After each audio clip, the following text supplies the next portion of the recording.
Assalamualaikum warahmatullahi wabarakatuh. Perkenalkan, nama saya Renaldi Oktavianto Nasrullah, offering AA nomor absen 22. Di sini saya akan mempresentasikan serta menjawab pertanyaan dari program studi pengantar manajemen, yaitu soal pertama yang intinya adalah kita atau saya adalah pekerja yang telah 8 tahun dan kita diperintah oleh atasan atau bos untuk mencari tim atau rekan berjumlah 12, sedangkan kita hanya mendapatkan 5 orang. Nah, untuk strateginya menurut saya kita harus melakukan promosi, terus kita harus melakukan seperti belusukan atau kita mencari orang-orang yang memang berminat dengan kita. Namun di sini kita terbatas oleh waktu dan atasan memerintahkan untuk seadanya. Nah, kalau seadanya itu seumpama kita 5 dan kita mendapat tambahan 3 dari hasil promosi dan belusukan itu tadi, maka kita harus bisa membagi tugas atau peran. Nah, mungkin setiap orang akan mendapatkan satu peran atau 2 jika mereka mampu. Untuk saya sendiri, saya juga akan mendapatkan peran untuk mengatur serta membantu mereka dan dapat ikut peran dalam pekerjaan yang saya bentuk melalui atasan saya. Untuk soal 2, yaitu rumuskanlah lingkungan sebuah organisasi, minimal organisasi di mana Anda berada, jelaskan mana yang tergolong lingkungan internal dan lingkungan umum. Nah, untuk soal 2, poin pertama itu untuk lingkungan eksternal, yaitu lingkungan yang berada di luar di luar keluarga atau sekolah gitu. Berarti seperti sekumpulan pemuda dengan pembentukan struktur yang tersusun.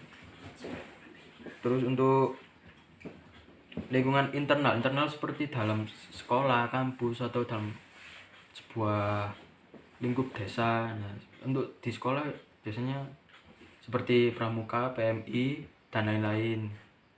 Itu merupakan lingkungan organisasi internal. Sedangkan untuk umum seperti Karang Taruna, terus seperti kelompok desa siaga atau BPBD, nah itu adalah lingkungan organisasi yang telah diakui dan terdapat program kerja serta struktur yang telah ditetapkan. Nah, untuk poin 2, apa ketidakpastian lingkungan? Apa itu ketidakpastian lingkungan? Ketidakpastian itu menurut saya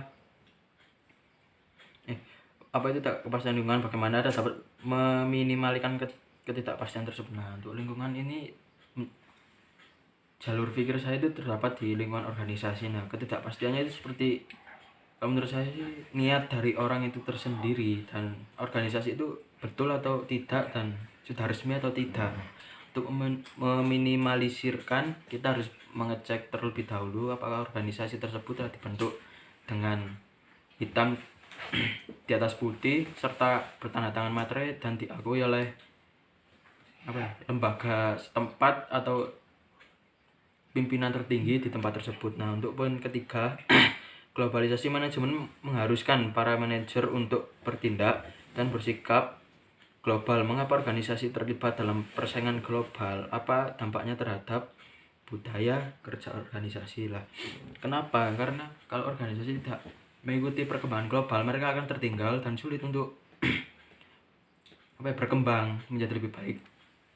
Terus dampaknya yaitu mereka harus lebih cepat belajar teknik informasi atau IT dan lain-lain agar bisa menyamai atau mengikuti organisasi-organisasi yang telah maju dan perkembangan era globalisasi yang akan datang. Nah, untuk soal 3, jika menurut saya manusia merupakan masalah penting yang harus dikelola dengan efektif, bagaimana Anda dapat menerapkan proses perencanaan SDM untuk sebuah lembaga pendidikan? Yang perlu diingat, organisasi tersebut ingin kondisi ketidakpastiannya. Bagaimana usaha Anda dalam membuat perencanaan sistem? Untuk ini mungkin kita dapat merekrut orang-orang yang mungkin berpengalaman agar bisa mengajak orang-orang yang mungkin tertarik tapi ragu. Nah, di sini juga dapat kita kita lakukan dengan LDK atau latihan dasar kepemimpinan agar rasa perkataan suatu organisasi dan SDM tersebut dapat meningkat, serta membuat pelatihan-pelatihan dan mengikuti seminar-seminar seperti itu. Soal nomor 4, sebuah perusahaan menghasil alat permainan adalah permainan edukatif. Ingin mengembangkan daerah pemasaran keduanya, daerah yang dianggap potensial Malang dan Surabaya. Berdasarkan informasi tersebut, jenis struktur organisasi apa yang tepat untuk perusahaan tersebut, dan gambarkanlah dengan jelas sebuah struktur yang dimaksud. Untuk strukturnya, yaitu mungkin kita membutuhkan seorang manajemen, seorang marketing yang handal, serta kita harus didorong dengan sales, dan juga ada yang paling penting adalah ketua sedangkan wakil sekretaris itu. Jadi jalannya suatu promosi dan penyaluran suatu barang atau jasa itu harus disetujui oleh ketua dan bagian struktur atas, yaitu sekretaris bendahara, staf wakil, dan bagian sales, marketing, setelah nanti bisa dibantu oleh divisi-divisi lain seperti divisi untuk merekrut orang dari luar, bisa jadi seperti distributor atau penjual dari toko-toko seperti itu.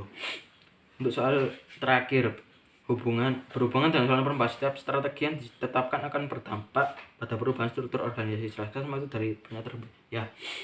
Berdampaknya yaitu mungkin ada perubahan seperti ketua akan turun menjadi pekerja lapangan, atau akan diganti menjadi marketing atau yang lain-lain, dan mungkin bendahara bisa turun menjadi sales, atau mungkin bagian lapangan juga mendampingi ketua, serta seperti apa ya, sekretaris yang biasanya menjadi sekretaris umum dapat turun juga atau naik menjadi ketua marketing atau bagian data perencanaan, bagaimana cara menyalurkan barang dengan tepat.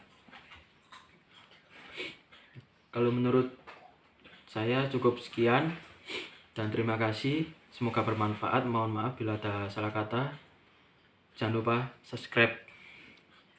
Selamat malam. Assalamualaikum warahmatullahi wabarakatuh.